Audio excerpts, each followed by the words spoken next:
All right, we're on the air. Good evening, everybody. This is Rusty from Stunthangar Control Line Forums. This is Monday, June the 4th, 2018. So welcome, and the links are posted in the usual places.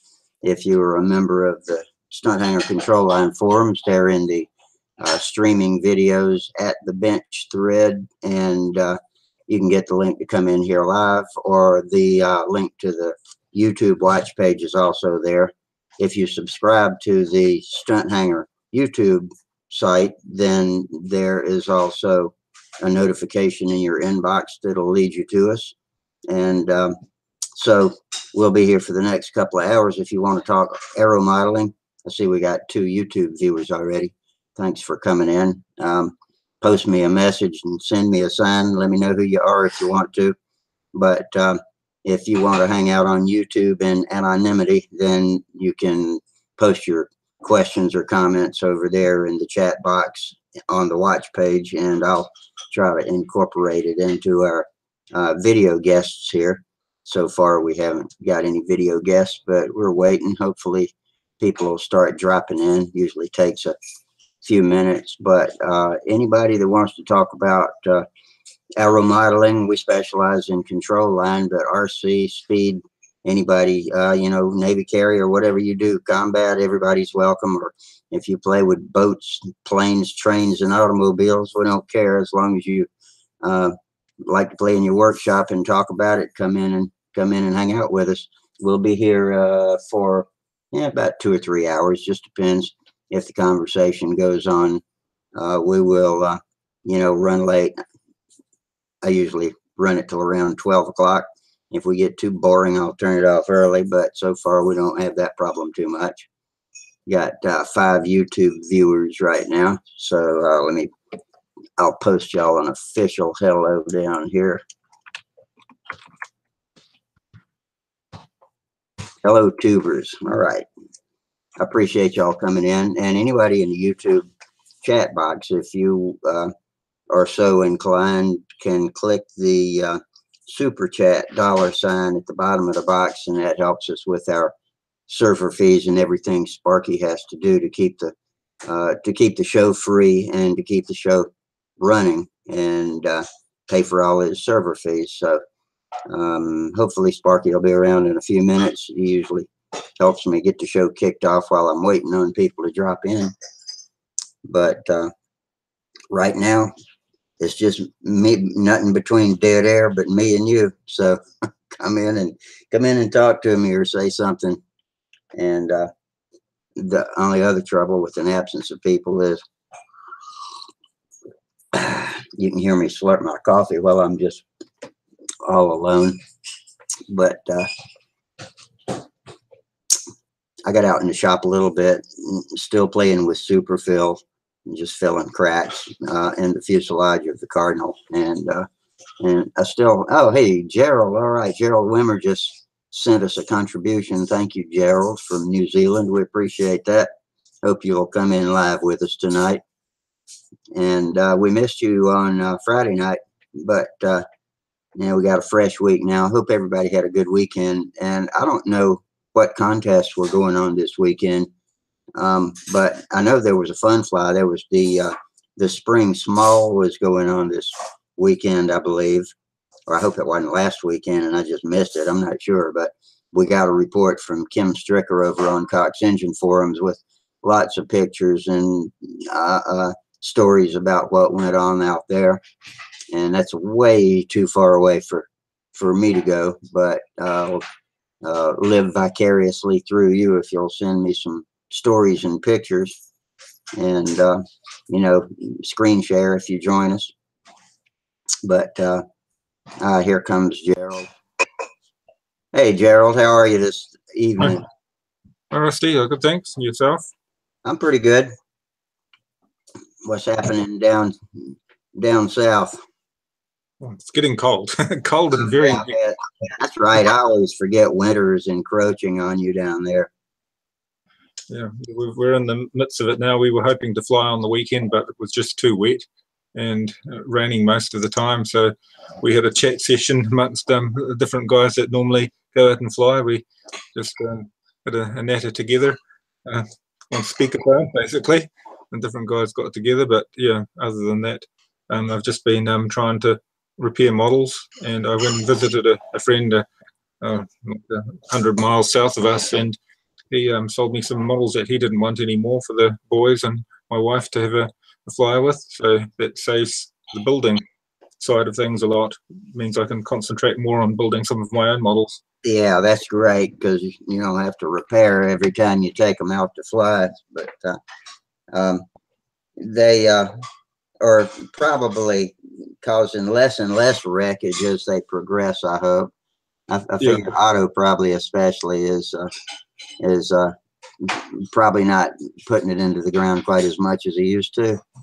Yeah, he's still learning the basics, and while we were with this friend in Hamilton, he was showing us his control line simulator, and he had it hooked up to a handle, so you could actually control your model with a normal handle on the computer.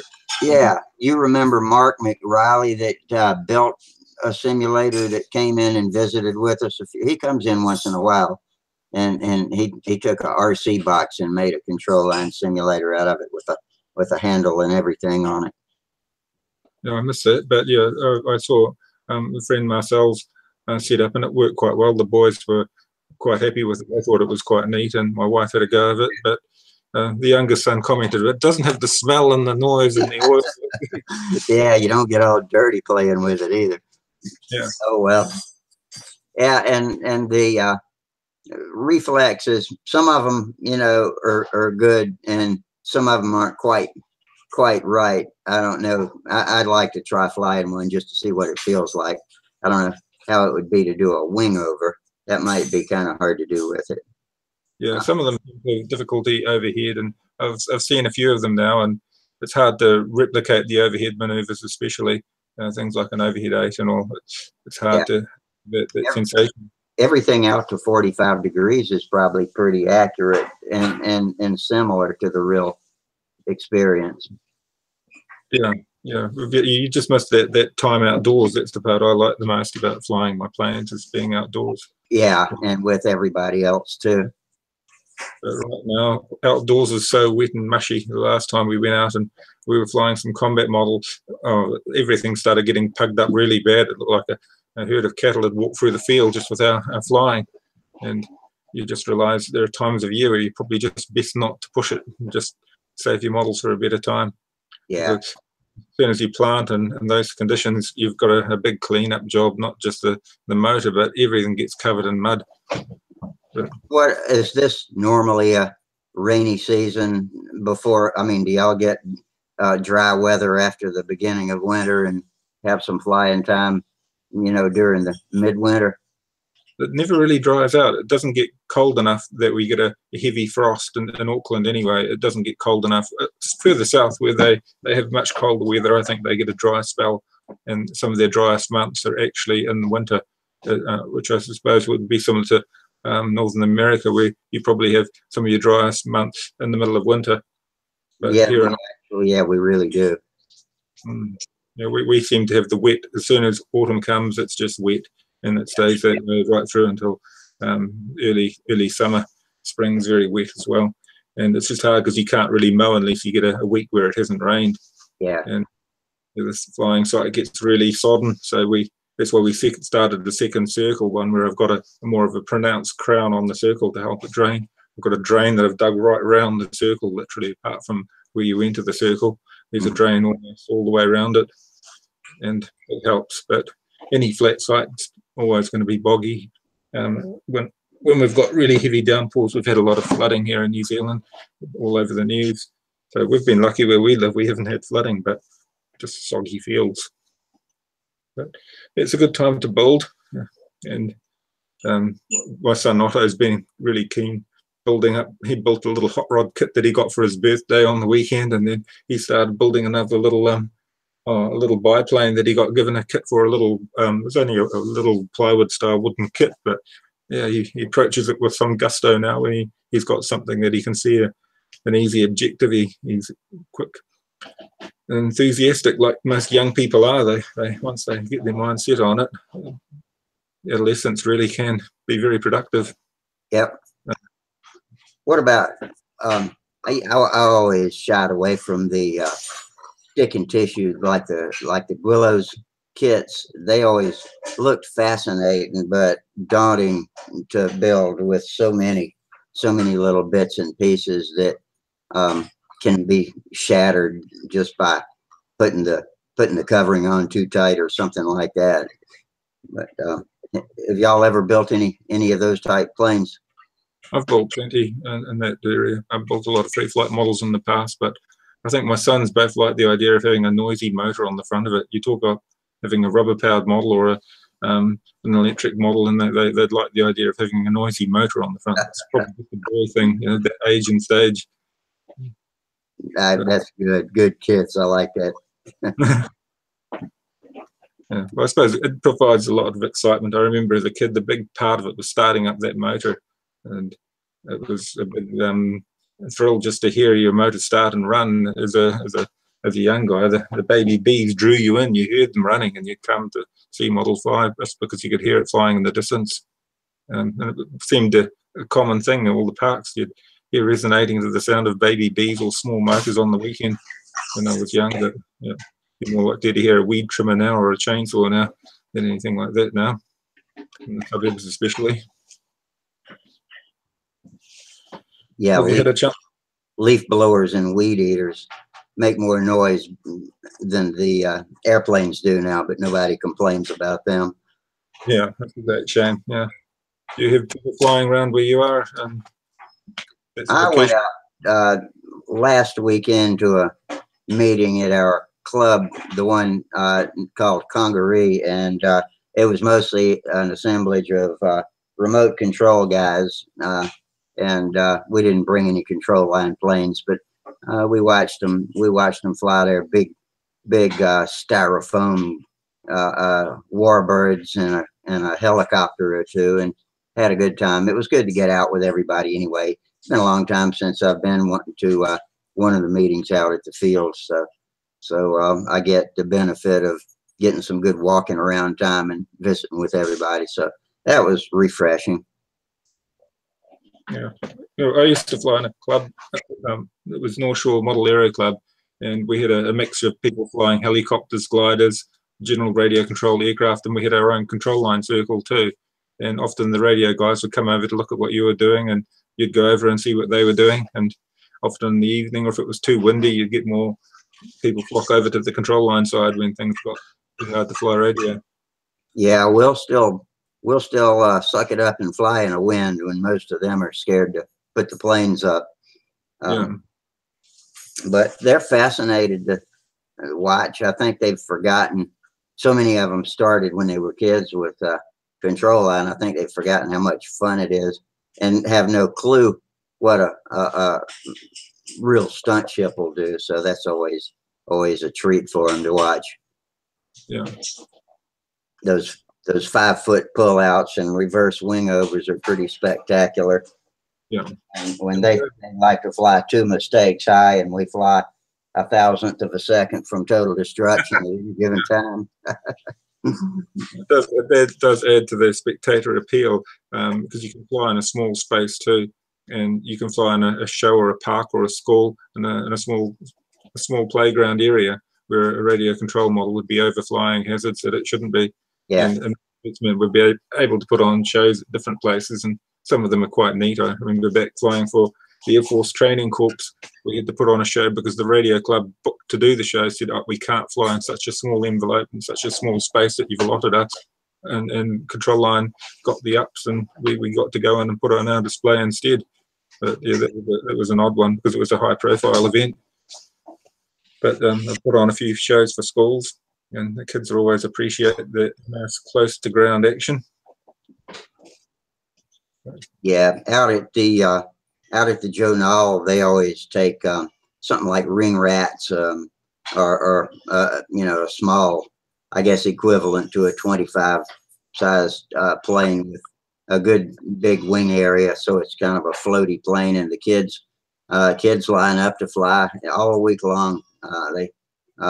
teach them how to fly. And by the end of the week, some of the kids are getting kits that are giveaways and coming back the next year and showing up with kits they've built since they were there last. And we'll help them trim them up so that they're flyable and get them back out there again. And so it's good to see some of them hung in there over the year and actually had enough interest to build it and come back and let us help tune it up for them. Unfortunately, this year we got cut short though because they had to evacuate due to fear of flooding, which was probably a good idea, although it didn't flood as much as they feared. But if one of those giant RVs had gotten stuck in the muck down there by the Enoree River, then it could have blocked up the whole road that's the only way out of there and been a real mess. So I guess they made the right decision, even though it didn't get as bad as it could have, as bad as they had feared. Yeah, it's always unfortunate when you've got to cancel an event. And you can look back in hindsight and think, oh, well, maybe it wouldn't have been that bad, but you don't know. Sometimes it is that bad, like the event they were planning for Rotorua that we had. So for some people, it came from so far. The Germans showed up with a couple of tractor trailer trucks full of all of their displays and planes and equipment, and never got to even really get fully set up. People come from all over the world. I think our current world champion, David Fitzgerald, was coming from California to help run the stunt clinic. I think they caught him on the phone just in time. He was about to, pretty close to getting on the plane and flying over for the Thursday stunt clinic and judging clinic, or stunt camp, I guess is what it's called. I was planning on going to that too. So I was also disappointed, but I'm only a 90-minute drive away. So, not that big a deal for me.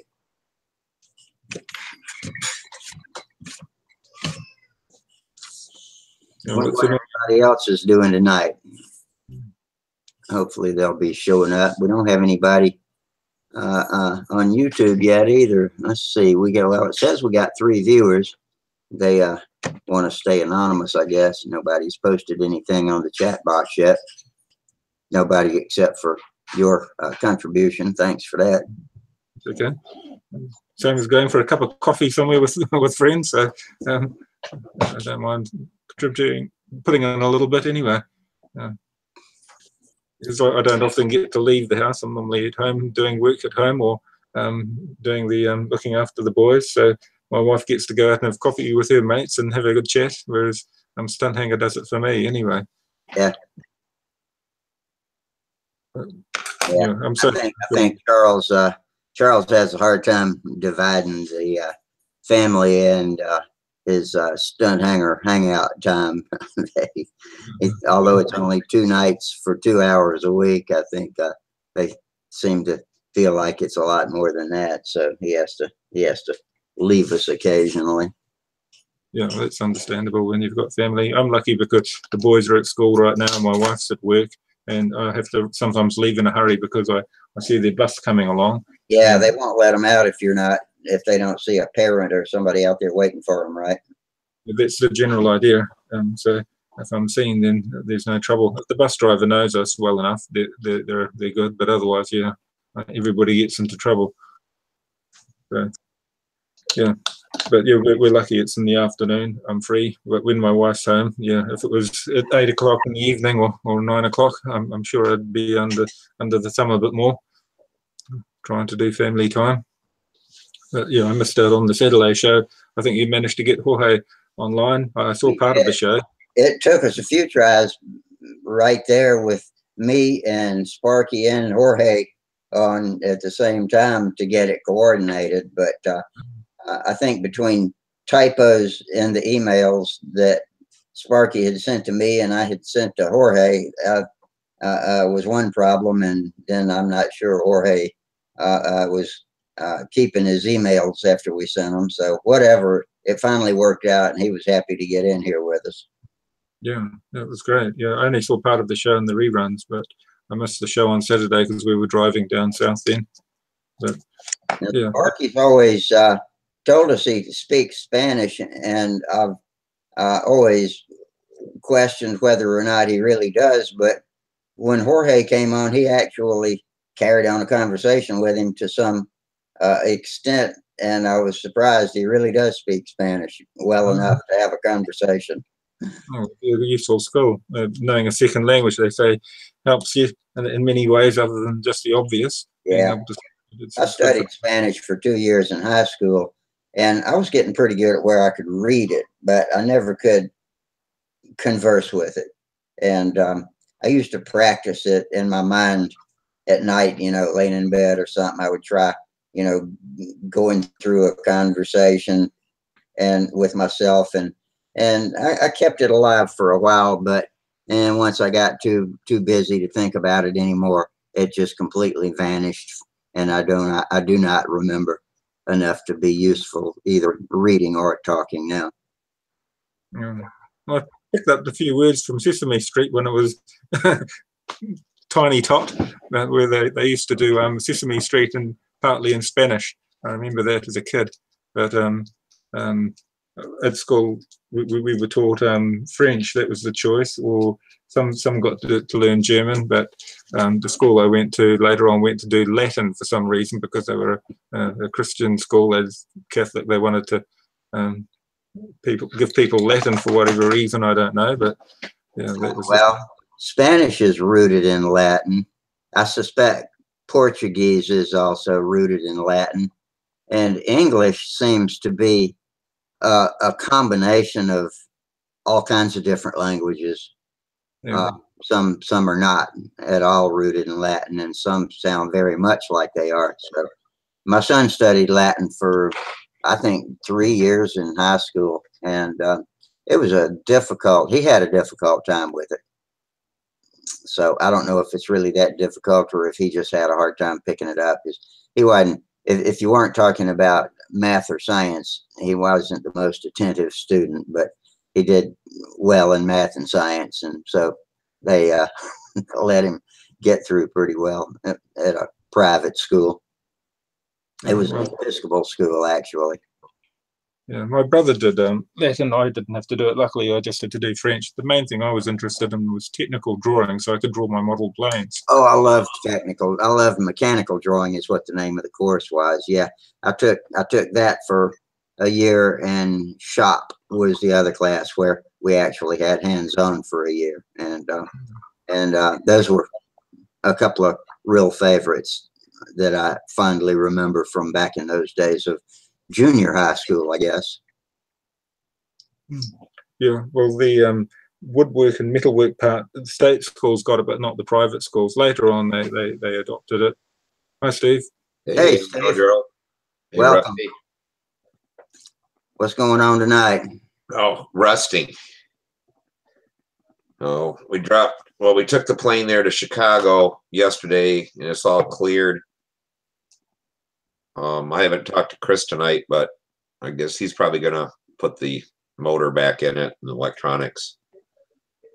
So I'm kind of waiting for a final weight. We weighed everything before the clear, and without the wheels and the spinner and the tip weight, and it weighed 53 ounces. So where were you shooting for a particular number, or just kind of building and hoping?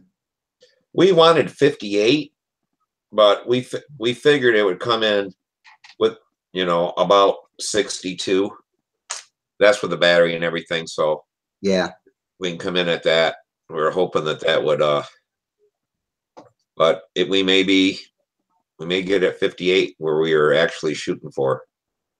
But Samantha and I are notorious for building heavy. We're really good at that.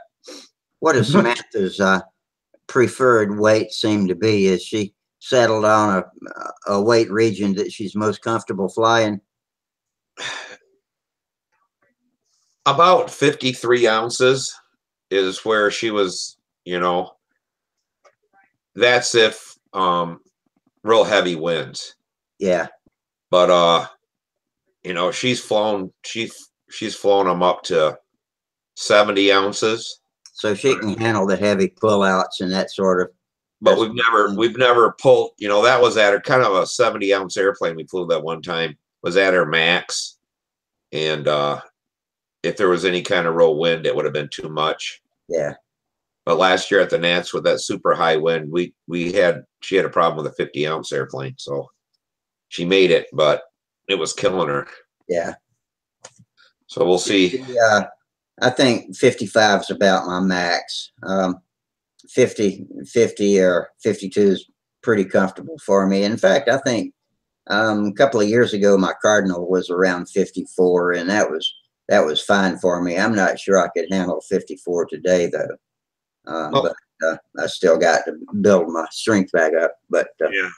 Well, the one thing we're hoping for is that if we get it trimmed real well, we won't have the pull when there's hardly any wind.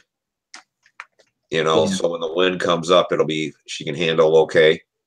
But you know, most of our airplanes kind of fly shitty. And so if we speed up the lap times to give you centrifugal force to hold it out there on the end of the lines, which just multiplies when you got wind. Yeah, if you can't trim, fly fast, I guess. Yeah. Last year on that Vector, that weighed 46 ounces, and it flew off the bench. We had it trimmed in 7-8 flights, maybe, you know, to what she really liked, and she could fly the hell out of it, but it never did pull her. You know, we were flying 5-4 lap times, and we actually had it slow down even slower, but she said, I got to wait too long to make my turns and stuff. She wanted to keep speeding it up. So we ended up flying it at 5-4, and in the wind, it was great then. You know, it just didn't pull her arm so hard. But, you know, as we practice, she gets stronger. She's got stronger every year. So, you know. Well, good. So I'm glad to hear she's getting some good practice time. You were saying she's getting some good flights in lately. Yeah, we've had really, really shitty weather here the last 4 days. I mean, gale force winds, and you know, so it's kind of easy to tell when you hear the wind whistling around the house when you get up in the morning, and it's probably not going to be so good. And then all the leaves were white because they were turned inside out, and you could see the light side on the bottom of the leaves today. Yeah. So. Yeah, this gusty. It would be hard conditions to learn under or practice under. Yeah. So you've only got about a month now, don't you, before you go? Yeah, a month from next, I don't know, the 10th, we're leaving. So I think it was a week from today. 5 weeks from today, we're leaving. Wow, it's coming. Yeah, it's kind of fast. No, I feel happy for y'all that you're having this experience. Once in a lifetime opportunity. Hopefully more than once, but consider it once and get the best out of it. Well, it's going to be the once in a lifetime for me paying for it. I can tell you that. Yeah. After that, then it's.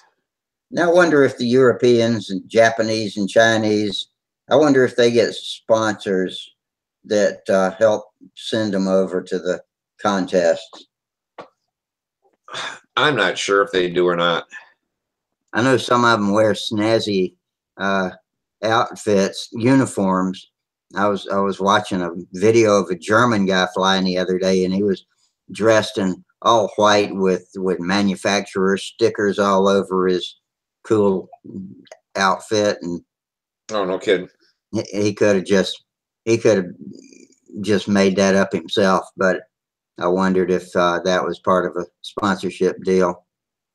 I know, RC was, they always sponsored their guys, Fataba and JR and, the different teams. Yeah, they show up at Joe Nall all dressed out. Yeah, so, they got to go to certain things and stuff like that.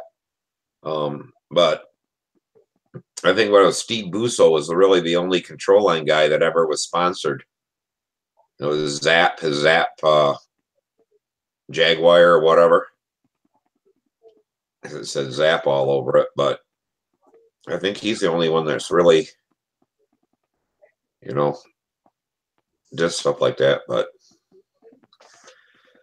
yeah, It's not like there's national TV cameras out there getting shots of beautiful airplanes with equipment manufacturer stickers all over them that are inspiring people to rush to the internet and buy their stuff. So it probably doesn't pay anything to be a sponsor. So sponsors don't pay anything to be a part of it. So yeah. Works both ways. Thunder Power, they said that because we're flying their batteries. Once there's pictures of her over there with them, when we get back, they put us on, I don't know, some kind of pricing, a different pricing, but you know, that'd be after we come back. It doesn't help to go over. Mm-hmm. You know, because I was bumming because it's, you know, he told me we won't be able to bring the batteries back. We can get them over, but none of their guys can get them back. But he said that, huh? Could you post them after the event? Could you post them out? Is there a way that you could post them, email out, or? Well, from what he was saying is to fly batteries on an airplane, they got to have all kinds of paperwork and stuff with them,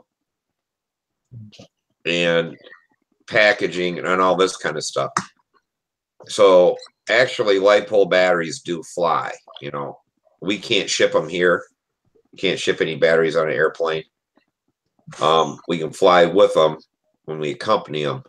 Well, they said from Europe back, they won't even let you accompany them back. So we'll just have to sell them there, I guess, or give them away as a present or something. I'm not 100% sure, but yeah, I mean, we're going to bring like $400 worth of batteries with us, and we'll end up leaving them. It's a hard one, but one you can't avoid. It's just one of the costs, I suppose, of going.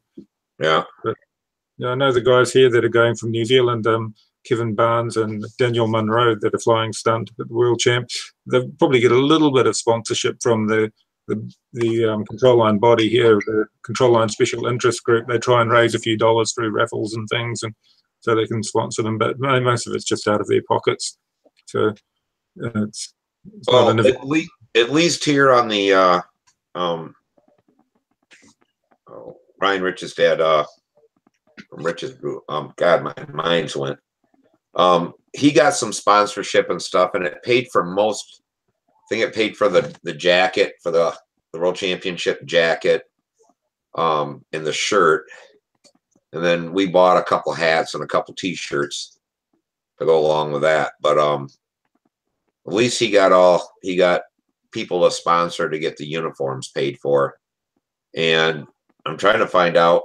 I thought our rooms were paid for, but I got an email today saying something about paying for them, and I'm like, you know, I thought that was the deal with all of us staying in the same thing and not going to get our own rooms at whatever prices we could get them, that they could get them at a better deal. But I'm not sure. But I know that a couple of them that peeled off and got their own motels. So because it was supposed to be all the control line on board, you know, of the teams or whatever, we're supposed to all stay in the same hotel, but that isn't happening now. So I'm not sure what's up. But I mean, trying to gouge on rooms. They weren't as cheap as what they said. Ron Hass joined us. He snuck in on me. I didn't see him till a minute ago. I typed him a hello. So good evening, Ron. Glad you could come. Hey, you guys got off pretty early last Friday, huh? I think it was right at 12, maybe a few minutes after. I got the stencils and stuff, and we painted them, and we brought it up to show everybody. It was like 12:15, and oh shoot, yeah, we were off at 15:15. I usually I aim for 12 o'clock, and if we've got interesting conversation going, then I usually will extend it. But I had to get some sleep before the next morning came too soon. So, yeah, but you still show us. Well, you can't show us now, can you? No, it's in Chicago right now. Dude. Oh, well, I'm sorry. We'll go back and pick it up, I don't know, one day this week. We'll see how that goes. And he wants to get it to Billy's house, but I'm not sure. Billy Werwage's house, but I'm not sure when that's going to happen. But we got to get with Mark Weiss. I think he lives in Indiana or Illinois, one of the two. Illinois sounds right.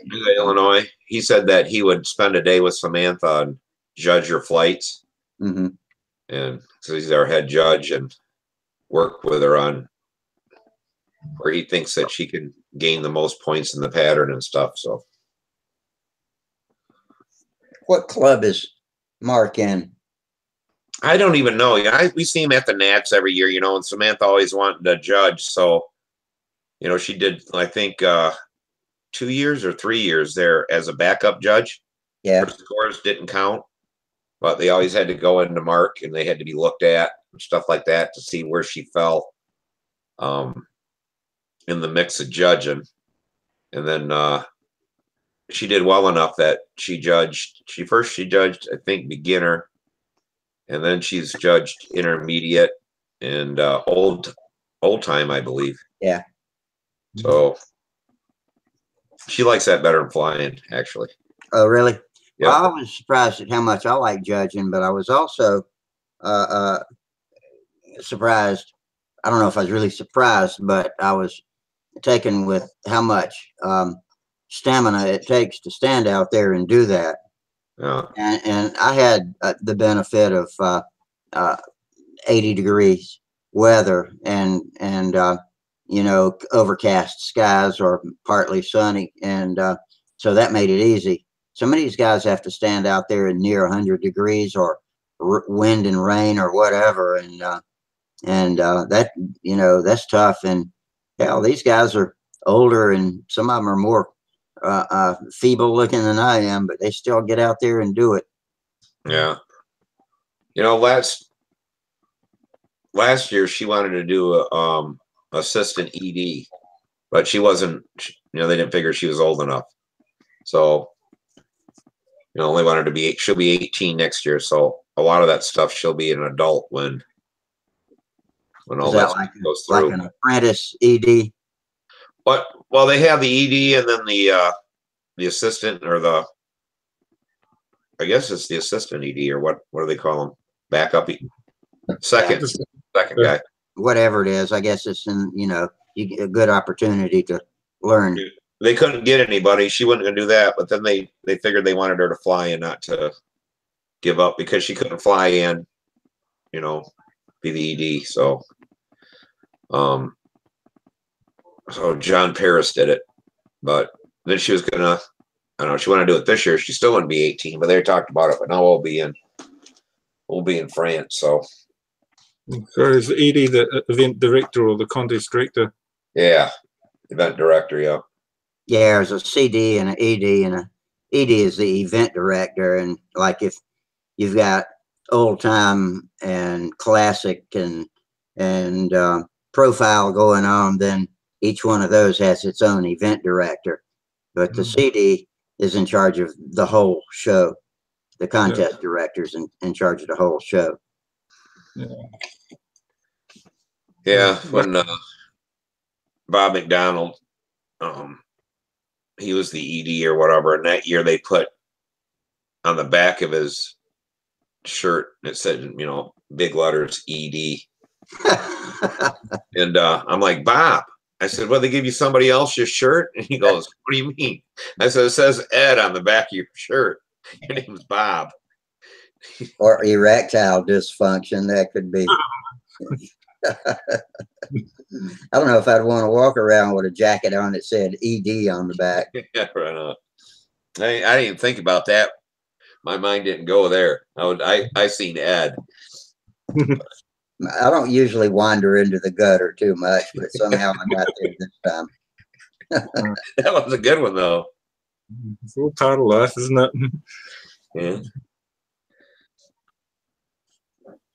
Well, you might be a stunt flyer if you let people know you have ED.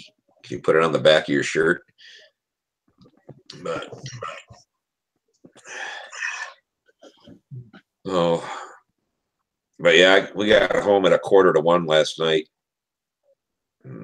I was sick all day from finishing. We were going to take it Saturday and we didn't because Chris had something going on. So we took it Sunday. So we spent the day and stuff just touching up little teeny, trying to get stuff better. We need about another week of that fixing, and because that dope dries and all of a sudden you see this and you see that. But it was finally, we ain't going to do anymore. And then I say, if that's making you ill, you really need to come up with a new plan for finishing, because that's not good to continually do that to yourself. Yeah, and it must be allergy. It must be like I'm allergic to it now or something. Sounds like it. Because I don't know if you can hear me. I'm so clogged up because of all the pollen and stuff like that right now. Yeah, I can't really tell on the microphone, but yeah, I can't breathe real good and stuff like that. A lot of allergies are, they cumulatively build up too. So, you have to be cautious about letting that happen. Because once you get it, I think it's there. It's going to stay with you. So, and only get worse the more you irritate it. Well, once I had chemo, I was like allergic to everything. And then they said I remember you were saying that, and then it eventually cleared up. Yeah, it went away. And the only thing that really bothered me was heavy pollen or whatever a couple times a year. And if I mowed the lawn, every time I mow the lawn, I get so clogged up and stuff. It's like my head's going to explode. Yeah. So it's like whenever I mow, I don't know why grass does that to me now, or if it's the pollen that's fell on the ground and the lawnmower stirs it up, or weed pollen. Something. It really bothers me when I mow. But besides that, I'm pretty good. What was that, Gerald? Sorry, I was just going to say I have that problem when I mow, and that's where it's nice if Otto mows half of it and I mow half, then it makes it easier. Because if you're mowing for like an hour, then it's not so bad. But if the mowing goes on for 3 hours, it's terrible. It's hell. And you do feel like your head's going to explode. And you can take the antihistamines and they help. That's the only thing I've. Yeah, that's what I do. It's like a lot of times. And they used to sell Actifed, and you can't get it here anymore. I guess they don't even make it, because I had to go behind the damn counter because they made crack out of it, or not crack, but meth. And now they don't even sell it, but I could always take, if I knew I was going to mow, I could always take that 3 or 4 hours beforehand, and it really helped a lot. But like Sudafed and stuff like this, they just don't seem to help me for some reason. I don't know what's different about it or whatever. I have to take something, but it just never has worked as good as Actifed did. Yeah, I think there's that problem with the multiple uses of these medicines. Some of them seem to be less effective than what they used to be. That's what I've noticed anyway, that the antihistamines, the different brands that you buy seem to be more effective than the past. Well, yeah, it was here because of all the meth. They took, now you can buy Sudafed outside from beyond the counter, but it's not the same as the old stuff. And then you still got to sign, and and then now the last time I went, I got Claritin D, and the biggest they can sell it to you now is 10.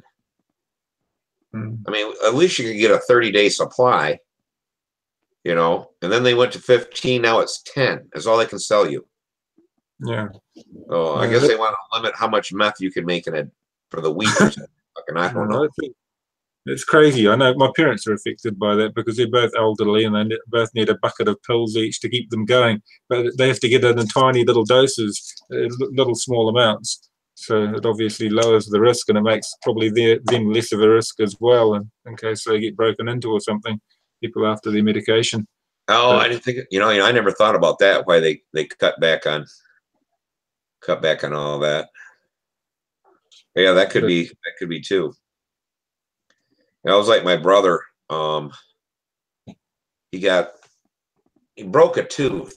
He cracked a tooth. He said, he thinks he did it like 3 years ago, but he never knew it was broke. But he got an abscess, and it all of a sudden started hurting. Goes into the dentist and stuff like that. And they took X-rays and said, "Oh, you got this hairline crack in there, or whatever, and it's abscess." They gave him an antibiotic to get rid of it, and he's like, "Can you give me something for the pain? It hurts so bad." They said, "No, we can't. You can take some Tylenol." He's like, "Holy shit." He goes, "All these druggies." He goes, "No." He goes, "You can't even get nothing if you're really in pain. They won't give it to you." Yeah. I'll tell you what, though, I'm on pain management, and Tylenol is one of the most effective pain medicines there are. And it's a lot of times it's as good as a Percocet or something like that. So you don't gain a lot by getting the narcotic if you've got Tylenol. Well, that's what he said. He wanted Tylenol 3. Now that has codeine in it, I believe. Yeah, that's what he wanted. And he's like, "Can you give me 2 of them?" He said, "Just get me through a day." No, can't do that. Oh, Arthur Genre, Genre. Hey, Arthur, welcome. He says, "Steve, try a really good fitting air mask. It does wonders for me down here in the jungles of South Louisiana." And Arthur, did I say your last name correctly? Genre? And are you down, do you know Alan Parrott? And I'm not sure that would be the French way to say it, but anyway, I think this is your first time visiting with us. Thanks for coming in. Yeah, I thought about doing the air mask thing, but it's just like even with painting. I'm not claustrophobic. I can work in really small areas, but when I put a mask over my face, it really bothers me. I get a huffing and a puffing, like I can't breathe, like I can't get air. Yeah, and then if you're wearing safety glasses, it'll clog your glasses up too. Well, they do make masks that allow you to breathe freely that also filter, and I think you pay a lot of money for them. Well, it's really weird because we have I don't know, air, these hoods like and stuff, confined space things where they bring in air, clean air or fresh air or whatever they call the suits or whatever, the hoods, and I breathe in that fine. But for some reason, something with my head or whatever, when I hear the little things, yeah, it's like, oh my God, I can't breathe. The damn little things aren't opening enough for something. I don't know. Yeah, I think the hood, the full arrangement with the recirculating or the air is a pressurized air system, so it's got a positive pressure, so you're being assisted in your breathing. Whereas with the other one, you're drawing through it, and it's limiting your breathing. Arthur says it takes a little training to get the hang of it. And that's what somebody that was flying or that flew jets, military jets, was telling us on here, I think recently, that you have to get used to fighting for your air through those masks sometimes. It doesn't pressure feed you. I would hate to be flying a Hornet and struggling to breathe at the same time. And I always wanted to go scuba. I can snorkel fine. I did a ton of that. And that didn't bother me. And I always wanted to do scuba diving, but they said that if the one guy was telling me that if it bothers you to have that mask on like that, breathing through it, that a lot of people still have that problem with the mouthpiece, I guess, because you got to put so much pressure on it before it gives you it, or what. I don't know how it equalizes the pressure when you breathe or whatever. So, but he says some people have a problem, doing the scuba diving deal. Arthur says when he first puts on the mask, he has to breathe slowly, and I guess he has to kind of force himself to breathe slowly in it, and then it eases up and gets easier to handle. Yeah, it's probably like anything else, just getting used to it. Yeah, that's right. I wore one yesterday, and when we were spraying that clear and stuff, but I mean, it's like as soon as the last finger is off the trigger or whatever, I had to get out there and get that damn thing off my face. I was like, oh, okay, I'm okay now. not turning blue. Yeah, I didn't drown. Oh, I didn't drown, or whatever is going through my head. I don't know. No, it's not. I normally tell when my spray mask is clogged, time to change the canisters. You start struggling with your breathing. But yeah, that's where so many of the paints these days are toxic, and you really have to have good spray gear. But I think with the dope, it's the odor as well as just the actual spray. I think it's what you said as well. It's the odor, that pungent odor that the nitrocellulose dope has, just a bit like the cyano has a very strong smell and it irritants your eyes and all. And a lot of people, it just doesn't agree with them. Hold on just a second. I think it's raining. I got to make sure I got all my windows up. I didn't think it was supposed to rain tonight. Okay. Hey, you guys got windows up? Check the sunroof. Don't dare leave the windows open right now. Everything's just so wet. Can't hang the washing outside. Oh yeah, it'll just get wetter. Yep. We got a back porch that I like to keep the door open, but when it gets super humid outside, the floor just looks like somebody dumped a bucket of water on it. Everything's so wet. We get really high humidity where I live. I suppose the humidity is hard to deal with. Cold, dry, you can warm up, you can just dress more and warm your house up. But the humidity, you really got to run an air conditioner, I suppose, to drop the humidity down. Yeah. I got to get the air conditioner on my car checked tomorrow. I'm going for a oil change and a tire rotation, and I got a coupon in the mail for a $9 AC check. So I'll let them check that, make sure the pressure's okay. In fact, I got to look the pressures up so that when he tells me what they read off of it, I'll know whether I'll know whether it needs any service without him having to tell me whether it needs service. It's the best way. Be well informed, ready to know. The air conditioning is such a big bonus. One of our cars has no air conditioning. Our station wagons, we've got 2 Commodore station wagons, and that's probably the main reason why we'll get rid of it. It's just the lack of air conditioning.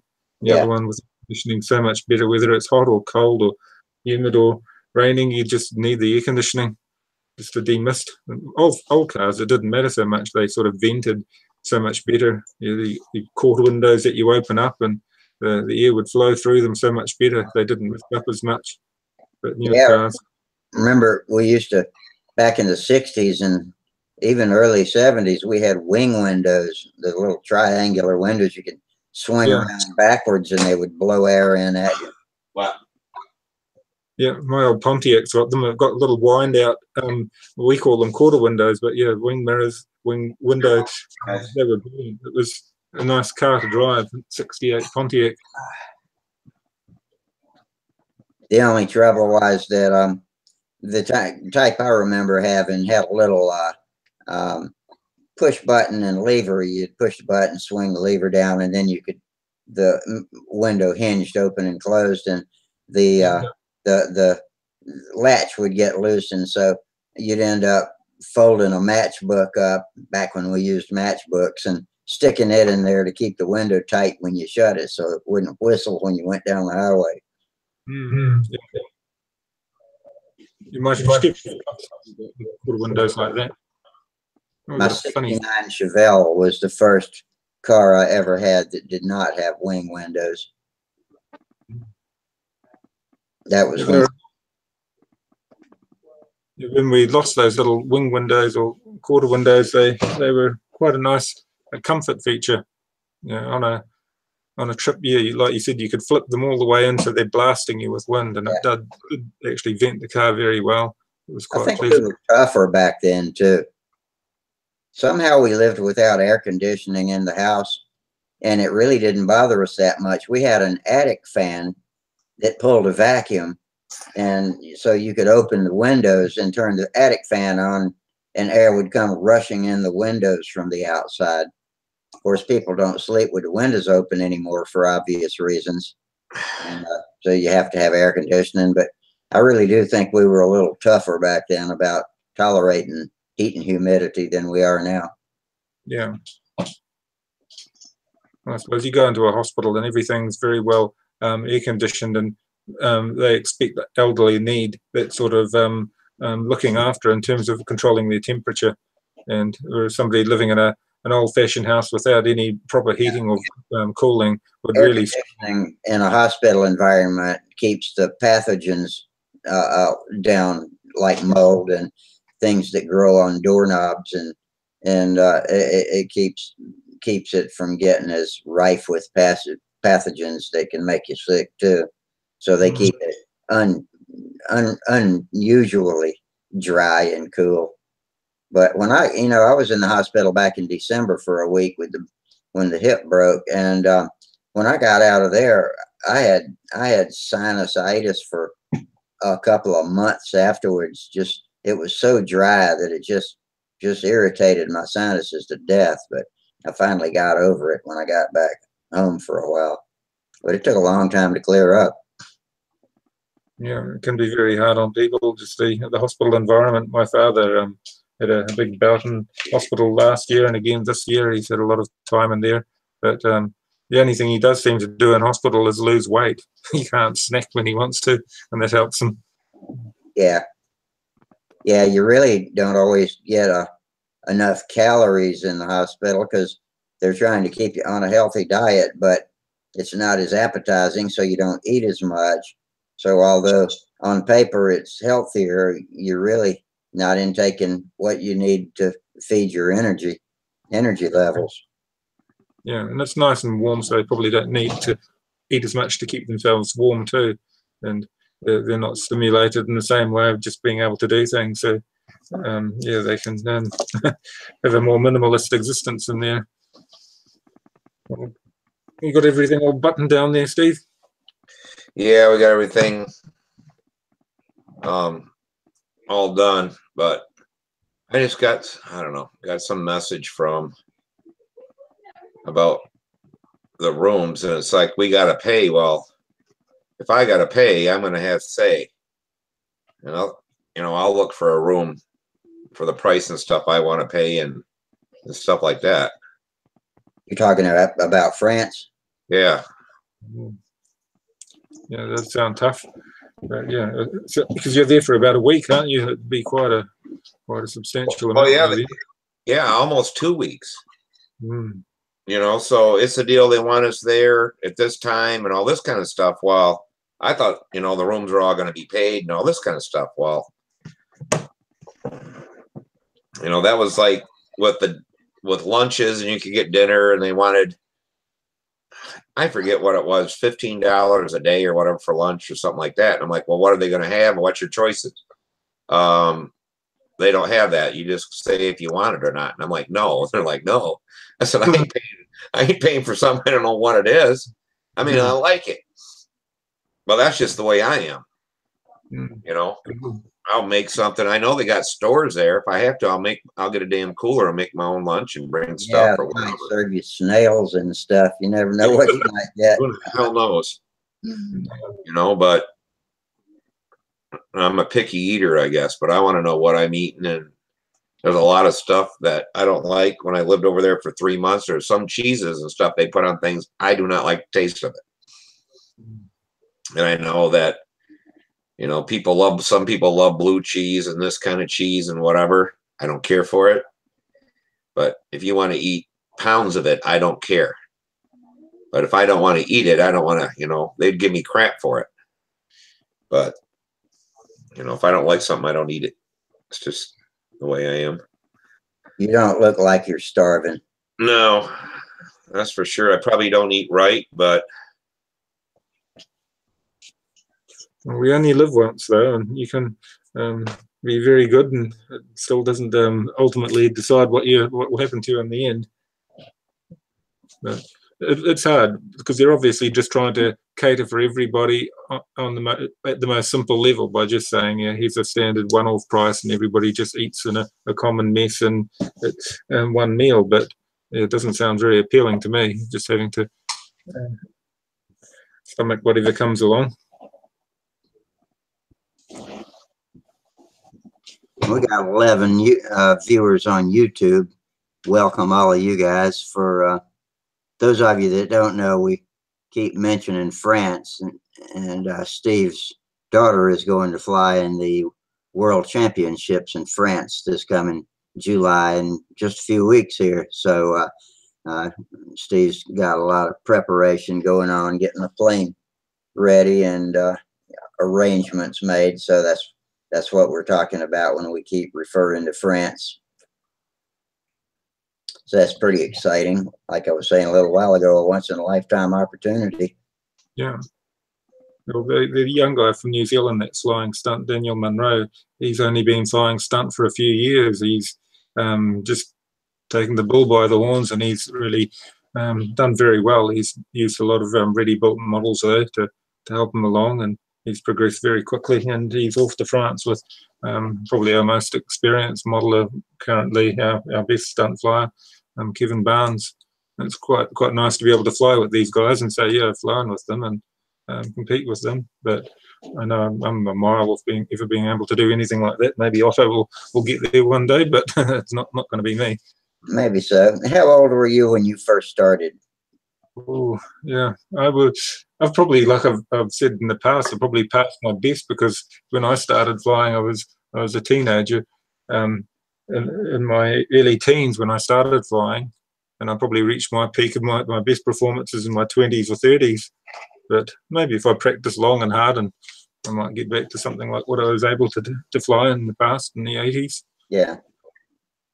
Yeah, and I've been, like I've said before, I've been flying since I was 12, but I didn't even know about stunt precision aerobatics until a few years ago. I already had gray hair when I started trying to fly my first loops.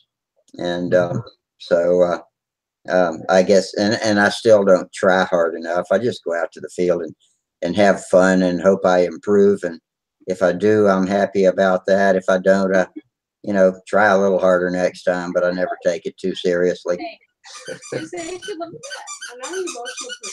She probably doesn't then. What was that? Oh, come here a minute, Samantha. Samantha's playing with. Hold on, let me have her show you her new haircut. Oh no, it's not brushed. It don't matter. You guys. Hey Samantha, how you doing? She got about 8 inches cut off her hair, maybe more. Oh wow, that looks nice. You like it? Yeah, I think it looks good. Be easier Thank you. Easier I to just take got care of. I like it. I got my whole foot-long ponytail cut off the other day too. Oh, nice. I still had that when I came up to Huntersville and saw y'all, didn't I? Yeah. Yeah. Yeah, she kept her hair for graduation, and 2 days after graduation, she got it. Yep. Got it How cut. does it feel to be free of high school, Samantha? I love I probably will never go back to long hair. I still love Said how you like being out of school. Oh, I thought you said how you No. it's all right. It's just like any other summer, but Yeah, still getting used to it. yeah. You got a busy summer anyway, though. I'm excited for y'all getting to go to France. I hope you do really well. We'll be pulling for you here. Thank you. Well, I'm gonna all go the make best. ramen noodles now. Right.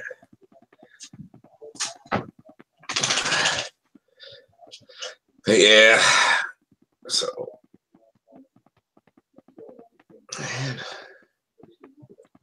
I pretty much had the pattern cracked by the mid 80s. I was flying the pattern. So the problem was I sort of gave up stunt flying seriously after the early 90s, and haven't really practiced enough in the intervening period. Just trying to get back into it now. You realise it's very hard to get back to where you were. Too long a break from stunt flying, serious stunt flying. I carried on flying. I didn't give up flying. Yeah. But those people that just continue at it all the time, they seem to maintain their skills a lot better. Having a long break's not good. But I suppose it'd be the same in virtually any sport. Yeah, there's a lot of people that share similar stories about getting started when they were young and then having to give it up when, college and marriage and kids came along, and then getting back into it later on. And so, it's like two different lives. I like the part about being a retread, though, as solid around here, getting back into it in your older days? No, I didn't give it up per se. I just changed roles and I ended up doing the contest director part, trying to run the event. And Yeah. it was mainly my own health problems. I suffered badly from the irritable bowel thing, and it got the better of me. And I just thought, I'm not going to fly competitions when I've got problems with my bowels. So I just said, oh, stuff it. I'll just help with the contest. So went along to many contests I should have probably flown at. If I just changed my diet and changed the medication, I would have probably been able to compete. Maybe so. Yeah. I cannot think of a worse illness to have to deal with than that. You know, I've had some bad stuff, but I wouldn't trade mine for anybody else's illness. You know, that just sounds like a terrible one. I remember hearing an interview with one of the band members of Nirvana, I think, had the same problem, the irritable bowel syndrome, and said he had to keep a porta-john on stage, and there was more than one time he had to play a whole guitar solo while he was sitting in there. And, it's just a horrible way to have to go through life. I mean, Yeah, I well, can imagine the opportunity for embarrassing moments. yeah, well, I'm not probably the only stunt flyer that's had problems there. I'd say there's quite a few. One of the stunt flyer I know quite well won't really compete unless he knows it. There's a toilet round in the flying field. Yeah, So, the only one, but knowing there's one there is a great help too. I mean, you know, if you don't have fast access, then it works on your nerves, makes things worse. Yeah, it's definitely a case. But, yeah, I suppose we've all got our different crosses to bear, especially as we get older. There's something there that means you can't stand all that time, or at least when we do our judging in New Zealand, generally the judges get to sit down. I haven't seen one clobbered by a plane yet, but they do get to sit down, and they often give them an umbrella to keep the sun off them as well. So yeah. a bit more pleasant. But I imagine I couldn't do the job of judging like you managed to do the other week, standing there that whole time. Oh, yeah, that would kill me. I was standing on about a 40-degree slope too. That was the worst part, because the circle was paved on top of a mound, and the mound rose up at about maybe it wasn't quite 40 degrees. That sounds like an exaggeration, but that gives you an odd angle to have to set and balance with, and that worked on me all day long. But other than that, yeah, it's physically demanding. Yeah, very demanding judging. Some of their thanks goes out to any judge that's able to perform that duty, because it's not an easy one. It's certainly a hard task, but yeah, at least I haven't been asked to judge. Not after I used to judge, and my scores were just too far out of the normal bandwidth of what they regarded as a normal score, I suppose. But, yeah, we often have a contest with just one judge. We don't always manage to muster two judges here in New Zealand. I haven't seen a situation where we only had to go with one judge, but I think it's much more fair to have two judges. But that way, if one makes a mistake, it still averages out. Yeah, we're in the unfortunate position where we just lack the number of participants. I think in the past we had a lot more participating, and it's a bit sad when you look around and you see the numbers that have fallen by the wayside that we haven't replaced. People that can't. You got to have contest directors too that start thinking about this stuff long before the contest, and arranging people and making sure that they've gotten more people that will commit ahead of time than they actually need, because all of them aren't really going to show up. You know, so if you need 15 judges or 16 judges, you better have 20 on paper, because you know a lot of them aren't going to show up. Yeah. Yeah, well, it's the same with running. Just having enough contestants to run an event becomes an issue too. That you have to decide on the fly. Oh, we can't fly because so and so isn't able to compete. Their model's dinged. and we don't have enough to make up 3 teams for the team race, for instance. It can change things very quickly. But yeah, it's when you've got a lack of numbers.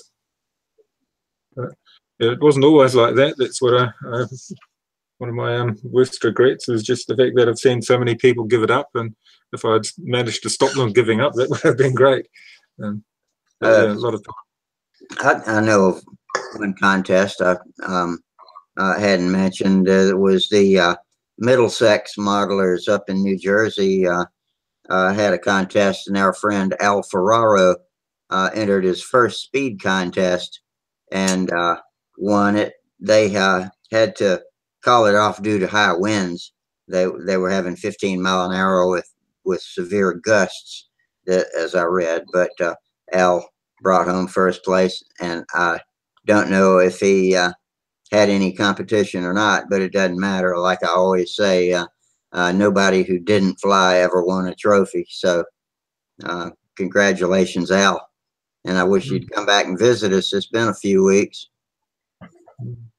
Yeah, when we were kids and stuff going to contests, and you're always worried about, where your order of flying is, because you're wondering if other people are going to get real good air and then you're going to get windy or it's going to rain or whatever when it's your turn. It's like now you can just pick an hour in the day that it's good weather and everybody can fly and get done. You get 3 or 4 people flying, one of these smaller club deals. Yeah. Yeah, it's sad, but everybody's taking hits. Our RC clubs here, I mean, you'd get on a list and have to wait to even be asked to be an associate member before you could become a regular member. And now, if you got $60 or $80, whatever they charge, you can become a member that day. Take your money. Not a change. Yeah. The one club that was here, you had to be an associate member and do so much work, mow this, that, whatever, even to become a member, to be able to vote on anything or whatever, and it could take a couple years, but now that club's gone. I mean, it doesn't even exist anymore. So many people is left. But, it makes it hard for those that remain. Like I've been the secretary treasurer for the club I belong to since 1990, and what a drag! And I wish I could throw it away. But when I talk about tossing it in and saying, they start then talking about winding up the club, and you just think, yeah, that's it, it's blackmail. But, yeah, nobody wants to take on the task. But, well, it's like I found a place here through the city, and the RC guys do it. We're all going to go in together, and then there's a big deal there. But they told me that, I can still have a place, and it's an overflow for the wastewater, big lagoons, but they're flat. On the way on the edges that you can see they rise up, but they've never used them. It's never been, they've never had a flood, but they got to have it there just in case for like 100-year deal. But I couldn't get enough people to join the club because you got to have a president, a vice president, a treasurer, and stuff like that to serve on the board. Nobody would do it.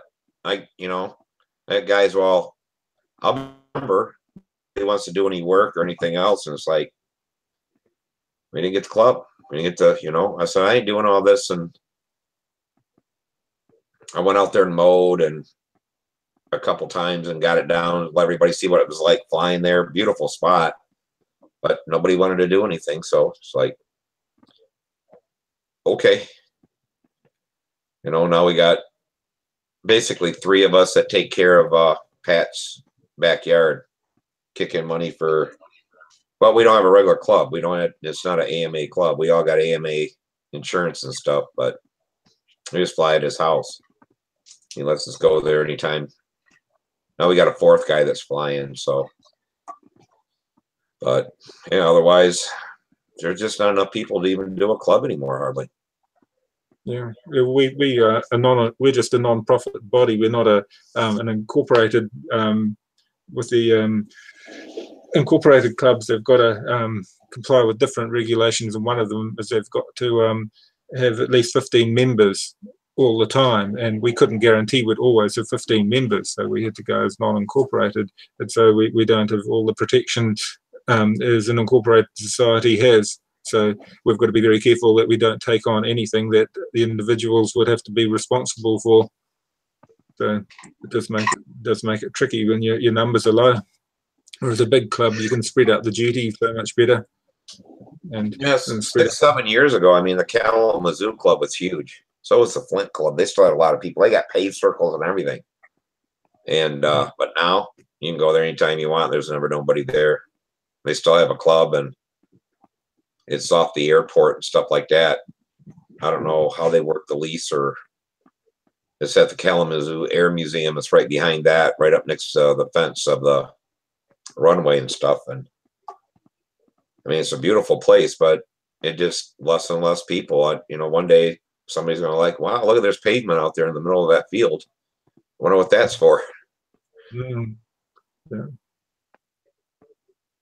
So, the only one that has increased has been the new drone racing thing. That seems to have taken off. I've got no interest in it, but that's one area of hobbying, I suppose. I can't really call it aeromodeling. I don't think drone racing is aeromodeling, but that's one area that has grown. And what it has meant is there's more batteries and electric speed controllers. That sort of stuff's available in the shops because of the drones.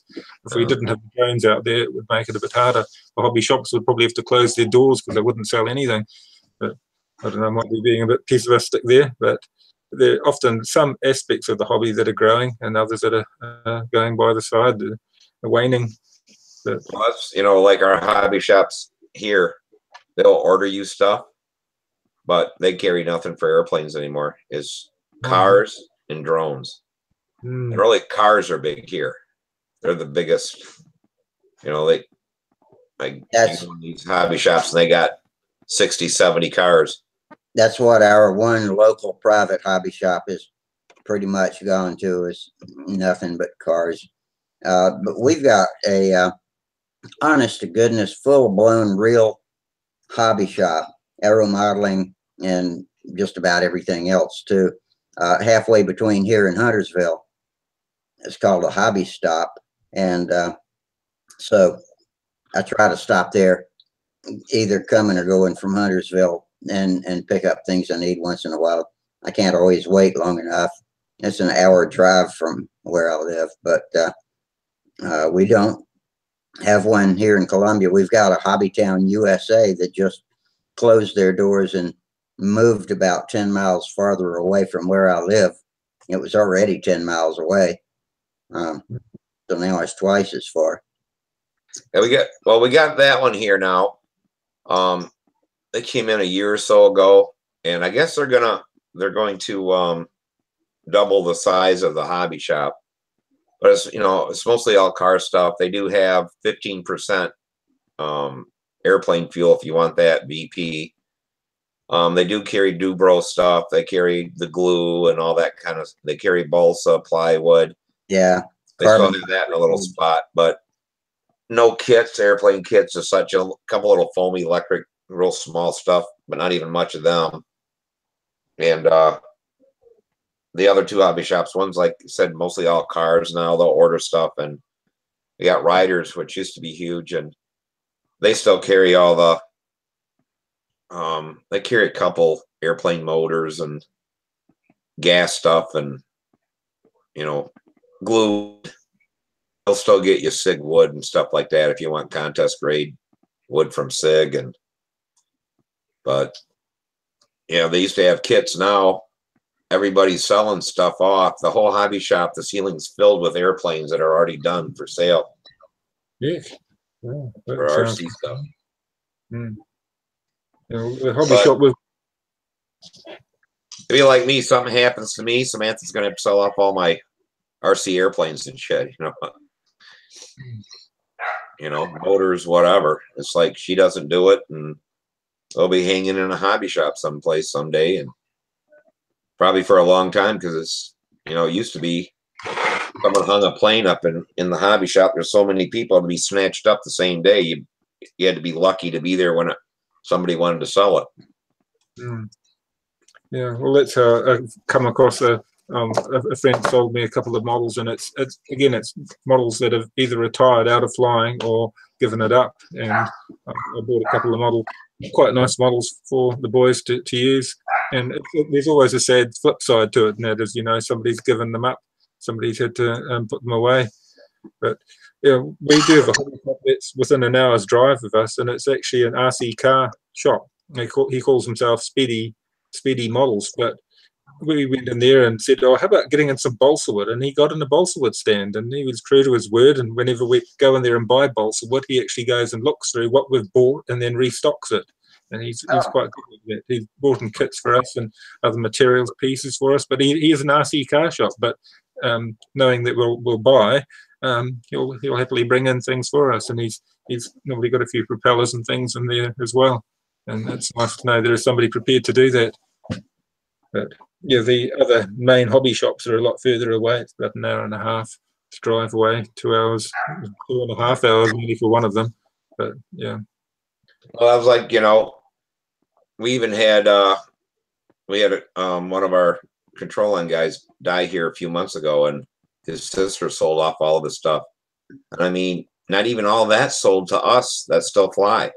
Finally, Dick went back in, and they wanted to get rid of it and paid her for everything, and he's still going through it. You know, he said, maybe I'll put it on eBay or whatever, you know. But there's just, but yeah, it's sad what everything's coming to, you know. But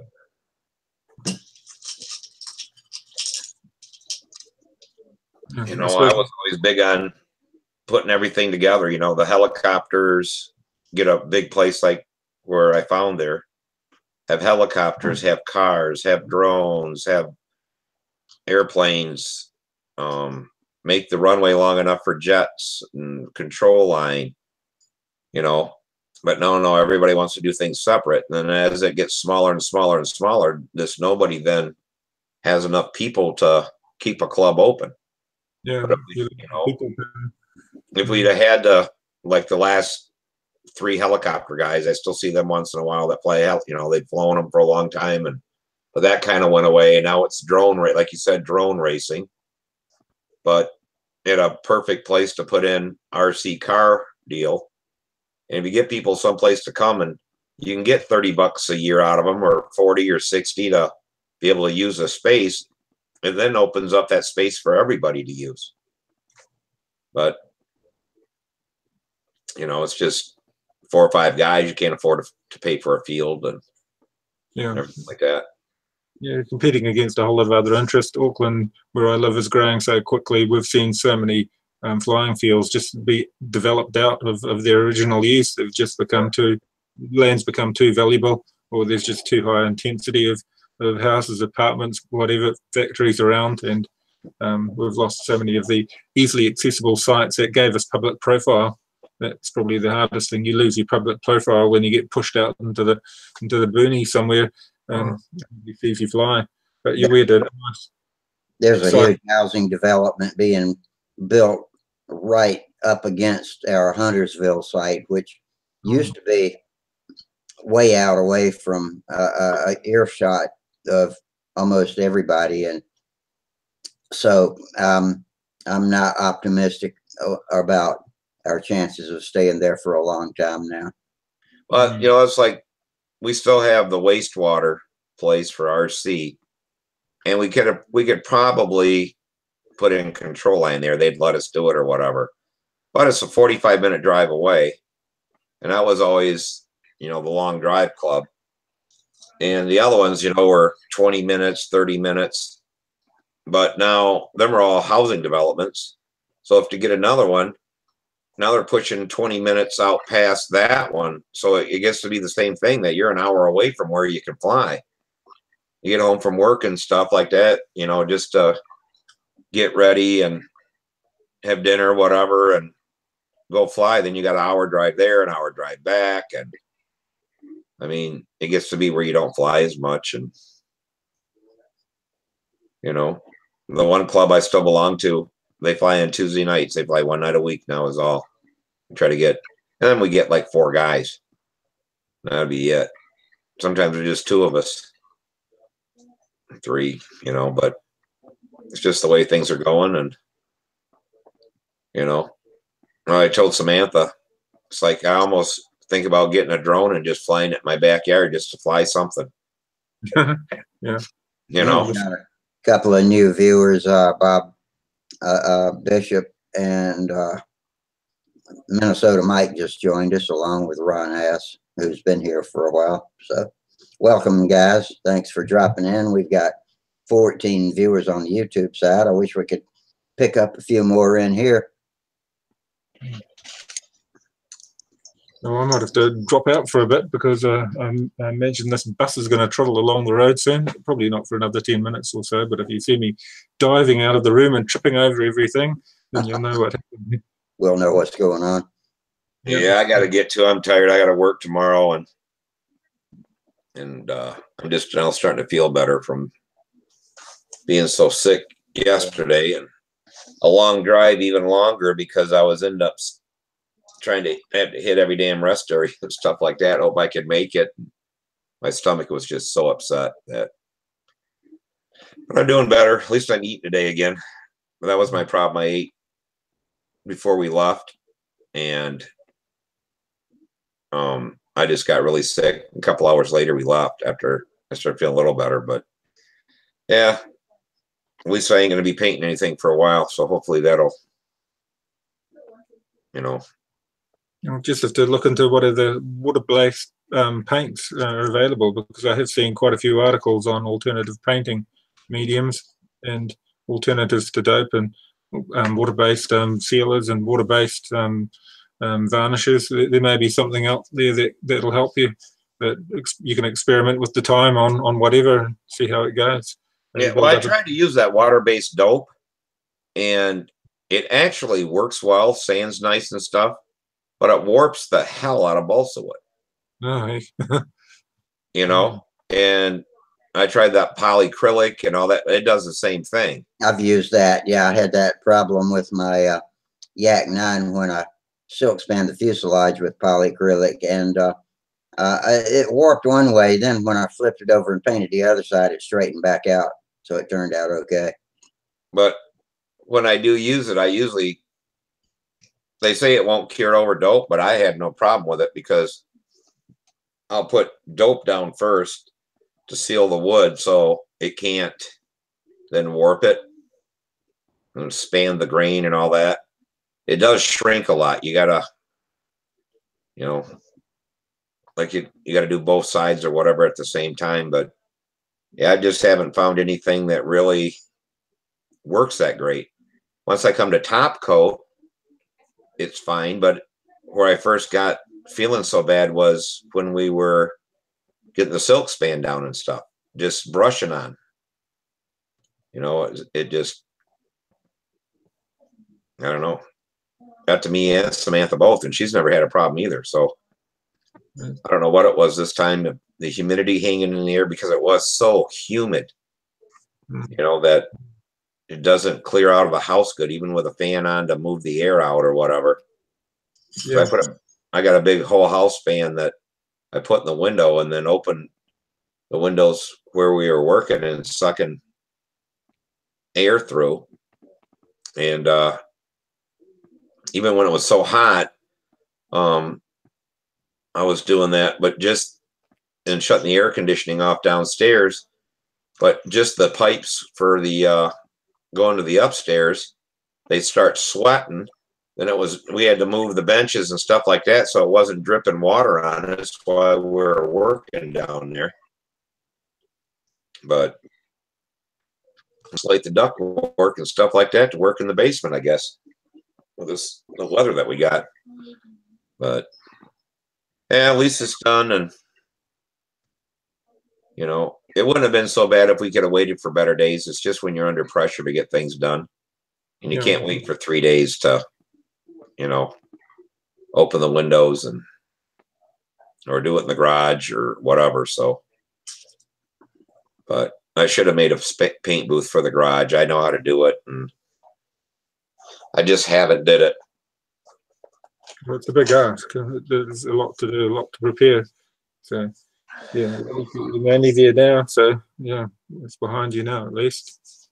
Well, I was gonna do it, and I got a neighbor, the association moved down, and I know my garage faces his, how he set his house up. They come out of their house because it's got a side-loaded garage and the patios there and all that kind of stuff.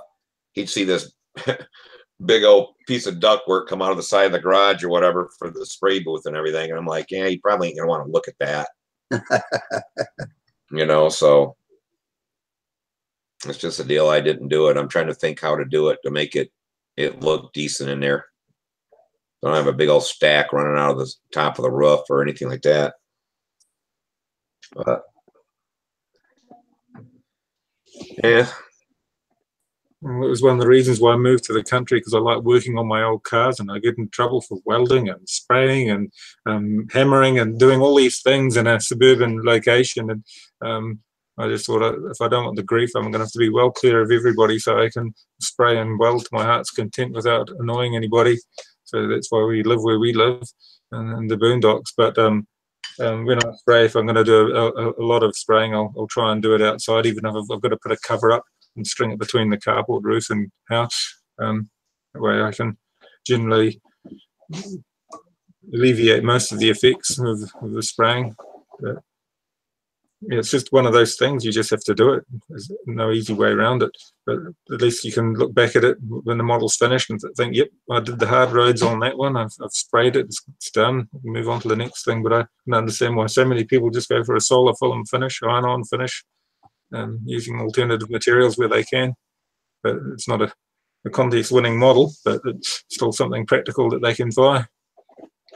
Well, when I moved here it's almost 13 years now, there was nobody around. And when I put a lawn in and stuff like that, every night I'd hear stuff. I look outside and there's a bunch of deer in the yard eating my grass, you know, because it was, I guess, better to eat than other stuff, turkeys and everything around. And now I got neighbors behind me, in front of me, and both sides of me. And, you know, everybody had the same idea. Let's move further out of town.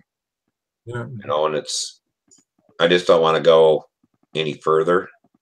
You know, so now it's a half an hour drive into work every day and back home. And way back home takes, like tonight, took me an hour to get home to drive 25 miles. We still have an occasional deer in our yard, and raccoons and possums too. We used to have foxes, but I haven't seen a fox in ages. Well, that's the same thing here. I've seen fox around here, and I haven't seen any foxes in a while. There were pheasants, and they were really scarce in Michigan anyway, but I'd see them all the time about 3/4 of a mile from the house. They hung out in this one field. Haven't seen them now in years. Same thing with deer. I have seen deer towards my mom's, where she lives about 2 miles away. And there's still a farm there and stuff, so I think they're over by that. But I mean, you'd be out working in the yard or whatever, and all of a sudden here go 5 or 6 does run through the yard and out through the association when there was nothing here. But yeah, I don't see them anymore. Come home at night and they'd be staying in the middle of the road by the house. But yeah, just more and more people move in, and you know, it's still nice up here. It's quiet. I think people will like quiet move out. Quiet, and hopefully not so much light pollution. My back door neighbor just put a light on a utility pole in his backyard that I have no control over, other than a .22 caliber pellet rifle. I can't do that though, because I couldn't hide the direction that pellet came from, and that would be a highly unpleasant encounter to get in trouble for shooting a neighbor's light out. Yeah, my mom come over to take care of the dog yesterday, and she was here when we got home. She stayed around, and then when she left, you know, we made sure she got the car okay and shut off the lights. And she said today, she goes, I'm gonna have you leave the lights on until I get out into the road. She goes, it's so dark at your house. She goes, I didn't know, where the street was at. And she goes, finally, I backed up. I seen the mailbox. And she goes, and the street was behind me. I said, it was always behind you, Ma. She goes, I know, but I didn't want to back over your mailbox or your neighbor's mailbox across the street, People are funny. I have a straight driveway.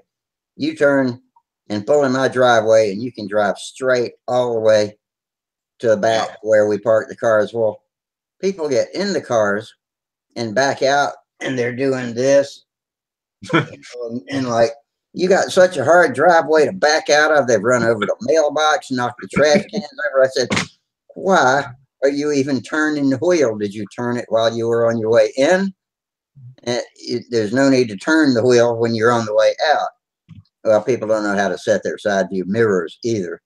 I told my mom that. I said, Ma, you pull in and it's a straight driveway. And it's probably four car lengths long or whatever. And I said, if you pull in straight, when I back out in the mornings, go to work or whatever, I never touch the steering wheel until I get to the road and I turned back into the road. Yeah. I said, just back straight out. She goes, I don't want to hit anything. I'm like, what are you going to hit? My mailbox if you turn. Yeah. But if you go straight. You're going to hit something if you turn.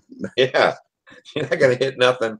There are blind spots in people's brains, and I'm sure I have mine that someone marvels at how stupid I am about it, but I don't know what it is. So please tell me. Oh, there goes Gerald. Be careful, Gerald. Yeah. Oh, we heard the bus, huh? If they had an earthquake while Gerald was sitting here on the show, it'd be a couple of days before they could dig him out from under all those airplanes. I love it though. It's like I got way too much stuff, but it's my stuff and I like it. Yeah. I'll probably never use it, but it don't owe me anything. And if I decide I want to keep it, I keep it. Knowing how hard it is to clean out behind somebody that just died is an eye opener, though, that I've had recently. So I'm a little conscious of how much crap I leave behind, but I don't know what the hell to do with it. In the meantime, give it away. I don't care if anybody wants to sell it. If you want to get rid of it, just give it to somebody you think might like it or donate it. Well, I look at it this way. It's like my mom said. She goes, I got so much stuff here and I feel so bad. You guys will have to get rid of it. And I said, well, I look at it this way. Whatever I leave to Samantha when I die, that's the price she gets for getting stuff for free, is to clean out my junk. But I could leave the house and stuff to someone else if they want to clean, and she doesn't want to clean the junk out of it, or what she'll consider junk. But I figured, hell, you get in the house and stuff for free. At least you can do is clean it out. But you can hire people to come in and clean your house out. There you go. Yeah, because with her, she's my only daughter, so she'll get everything, and they will catalog it, clean it out, evaluate it, sell it, donate it, throw it away, and if there's anything left over, you can you can split the proceeds. Yeah. So that's the way I look at it. It's not a real big deal. It's just carry it out of the basement to the burn pit, which is only 20-30 feet away, and burn it all. Do what you want with it. Set it on fire and burn it up. But, yeah, won't be nothing I worry about.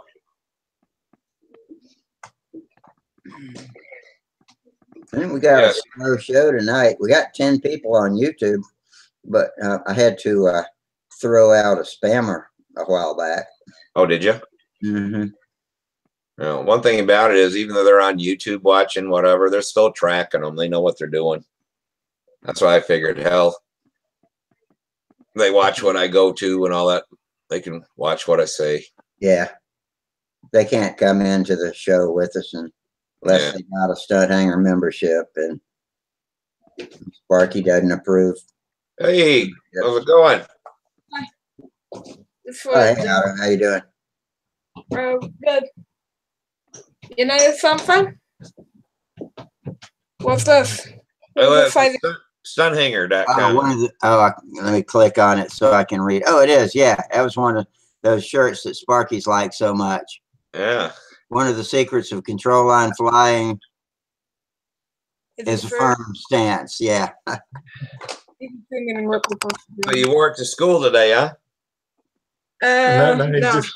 No? just put it on to show you. Oh. It was just cold. That was all. I was gonna say you wear it to school, and then you have everybody there ask you, "What the hell is control line flying?"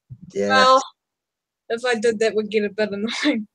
Yeah, mind you, I might wear it, but yeah, it's just, you know.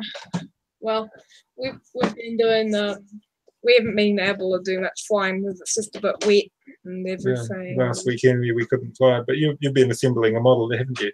Yeah. Well, that's like Samantha wore her world championship shirt to school. It's second to last day or whatever. We got it. She said not one person asked her about it or anything. Hey, Max. Had no idea. So say hello. Hello. And you've got your chicken wings on that you too. It's on the back of your one. Oh, yeah. Oh, okay. Cool. Well, Yeah, I was just going to make them a cuppa. So we'll see you later. And, Yeah, you wear shirts like that around all the time. And you have all the girls chasing you. yeah. Well, we'll want to be part of control line, won't they? Yeah. Yeah. I actually do have a girlfriend. Her name's Alicia. Ah, good deal. That's pretty close to your mom's name, isn't it? Yeah. Yeah, close. Yeah. No, Alicia and Mom don't sound nothing alike. Mm. Alina. Oh, that's right. Alina. I was thinking Elisa. It's Yeah. Alina, though. Okay.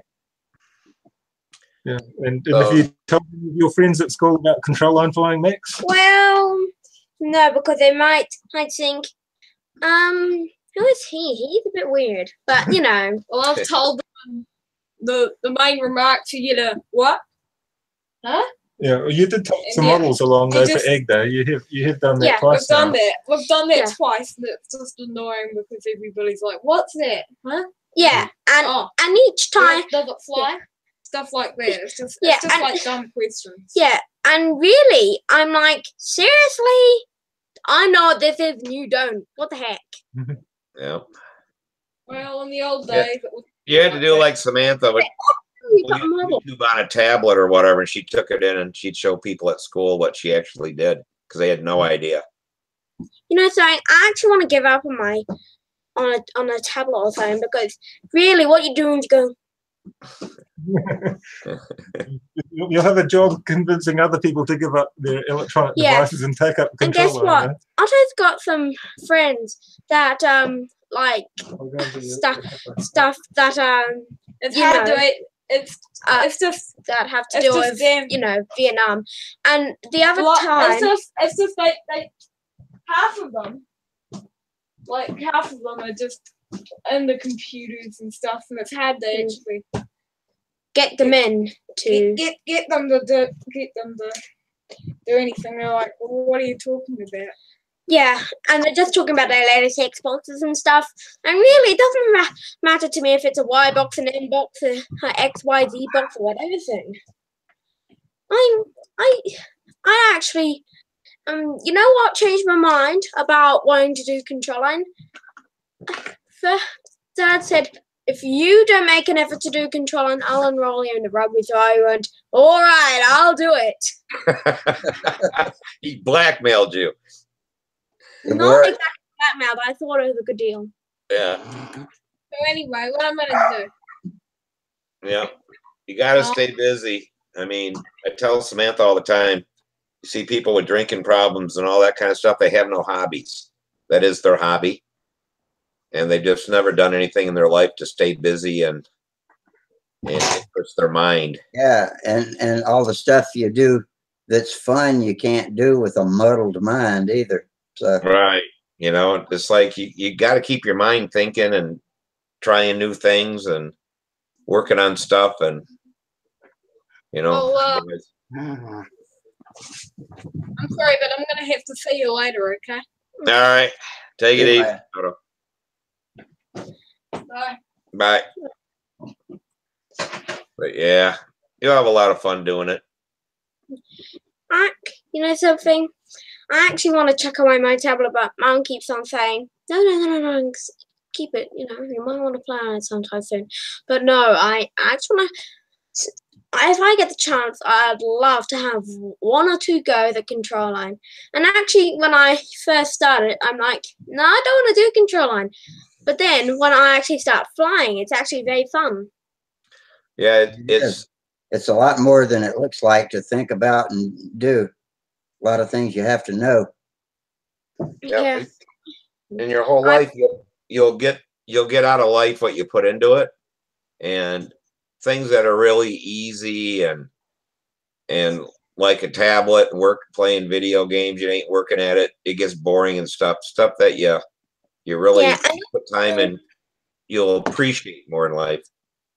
Oh, well, Max, your pie's nearly ready, and your cup is there, and Otto's noodles are there. So can I grab my seat back? Yeah.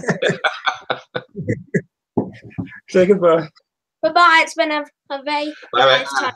Enjoy talking to you, Mac. Yeah, have a good day. Yes, I hope you have a very good day too. Thank you. Oh, but they didn't say anything too controversial or silly. I thought he said that if he didn't fly control line, you're going to sign him up for rugby. I said, that sounds like blackmail. He says, no, it's just a good deal. Yeah, no, rugby sounds like he's got a pretty well-rounded outlook. Yeah. Yeah. He loves it. So even if you just get him to decorate the models, he loves doing that. Yeah.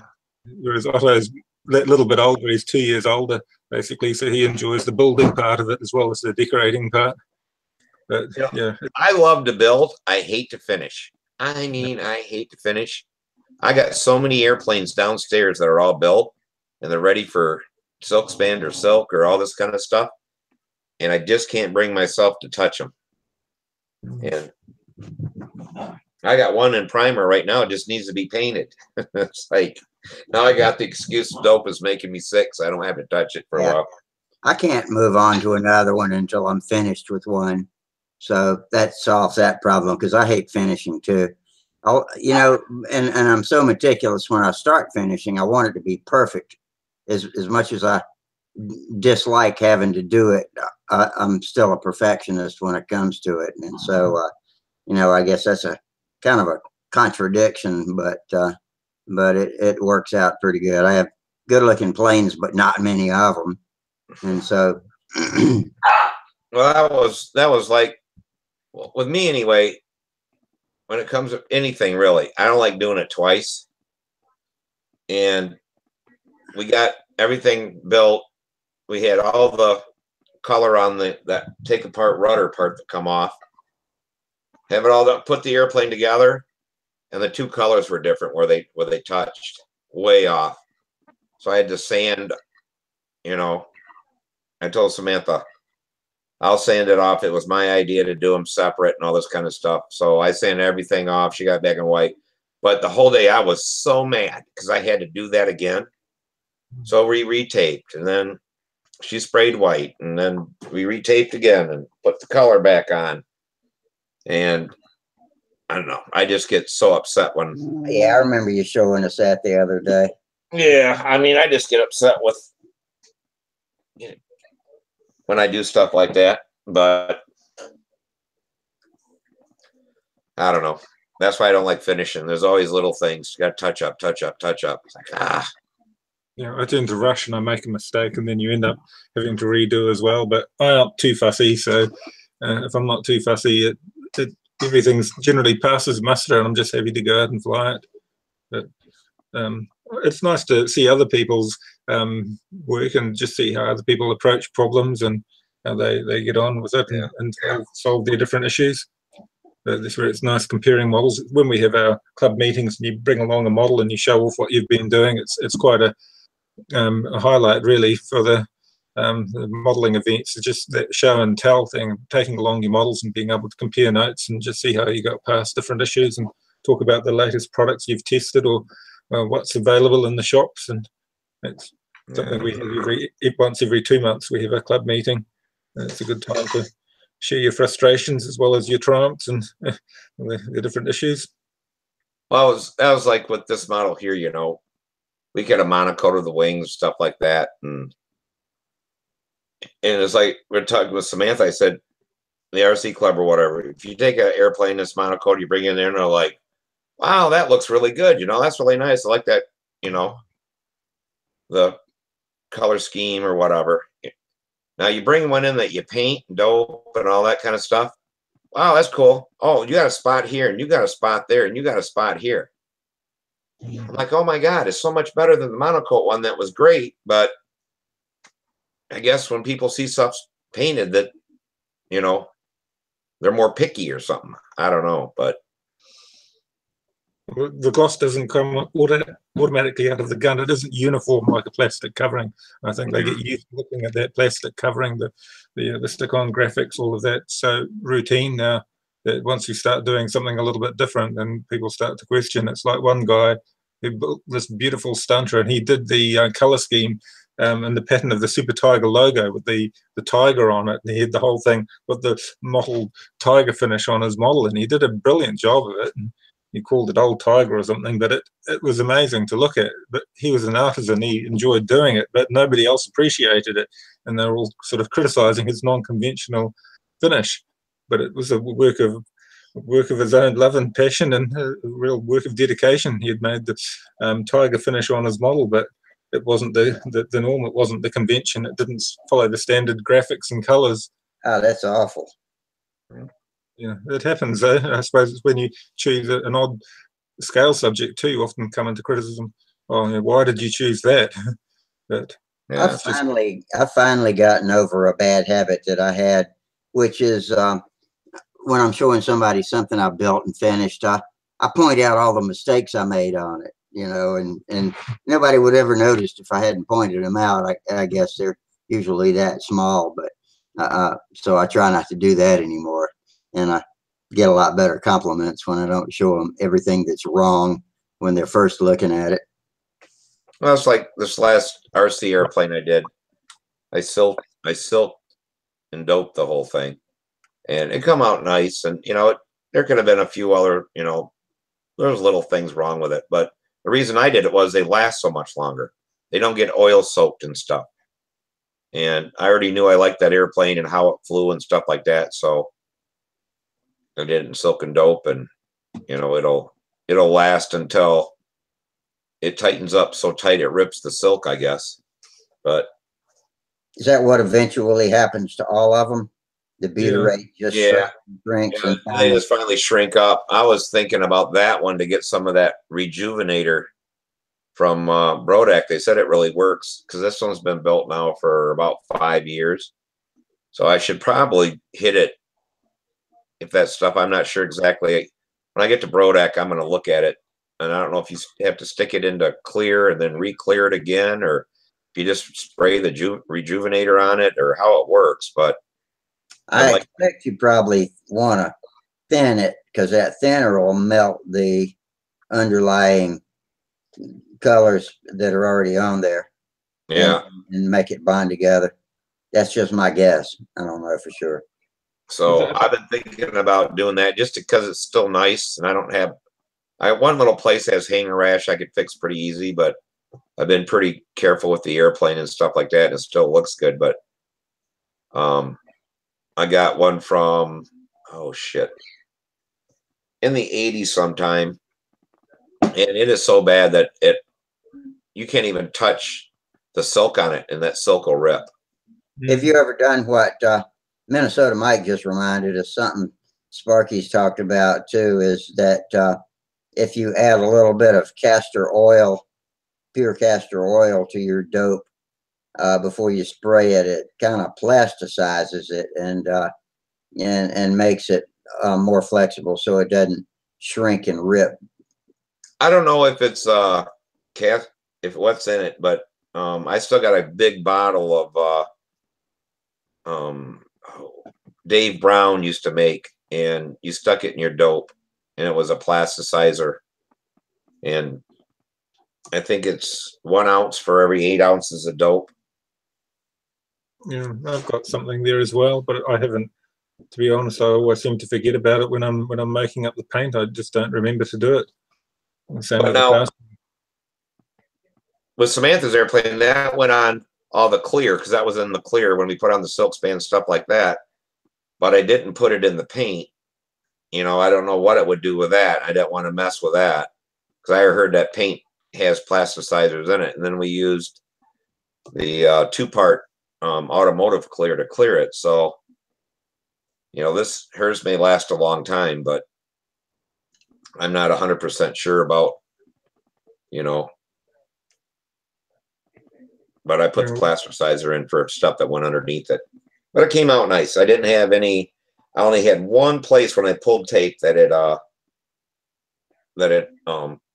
pulled the paint, and I found that when you airbrush paint, it takes such a little amount to get stuff to cover. I mean, you can really cut back on how much paint you put on an airplane by putting it on with an airbrush. That's what I was recently learned and was amazed at, talking to Tom, and he was spraying with, and Jamie too, spraying with just a little tiny cup on top of the brush and just painted and painted and painted, and it kept covering. So I had no idea that that little bit of paint could go so far.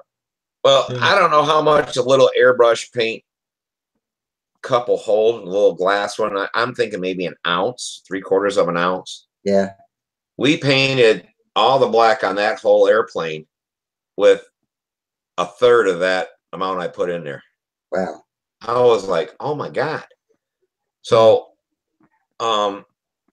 we did the red with a regular paint gun, and I used, I don't know, a couple ounces or so, putting the red trim on. So I went back and we tried with the airbrush for the blue. And the same thing with the blue. We did as much more blue than we did red and used 1/8 of the amount of paint. It was just crazy on how much difference that was on getting it to cover. But the only thing is, with being so thin on that one place on the black, when I pulled the tape off, it actually pulled some of the black paint. We had to fix it. But I just put the tape on my shirt and got some lint on it or whatever, and got some of the stickiness off, and he fixed it. But yeah, I do that too. I stick the tape to my shirt and then rip it off and then stick it on the mask. But I'm wondering if that's where these guys, when they're painting with these water-based or whatever, and they're doing it all out of their airbrush, if that's not how they're using such a little bit of paint. Is that it's because it's coming out of the airbrush, because it must atomize it better or throw it out finer or put it on there to where it just, the coverage is so much better out of an airbrush. Yeah. Mind you, even on full-size cars now, when they paint a car, they put the absolute bare minimum of color on the car to save cost, and then all the depth of paint is actually in the clear. So if the clear wears off, or the clear cracks and crazes off, the paint just goes, it wears through the paint in no time at all, because that paint is so thin. The color on so many cars now, you know, say it's red, and then the clear red gets burnt off, and then that red paint will very quickly be through to the grey primer or whatever underneath. It happens so quick because the paint's so thin. But it's, again, it's just to save, well, it saves weight for our planes, but it saves cost for the manufacturers. Yeah. Yeah, my brother bought paint for his car, and I forget for how many quarts he had to buy, because I don't think he bought a gallon. And it was $380 or something. Like, holy shit, for this green. It's like, my God, I can't believe that, you know, that paint costs that much.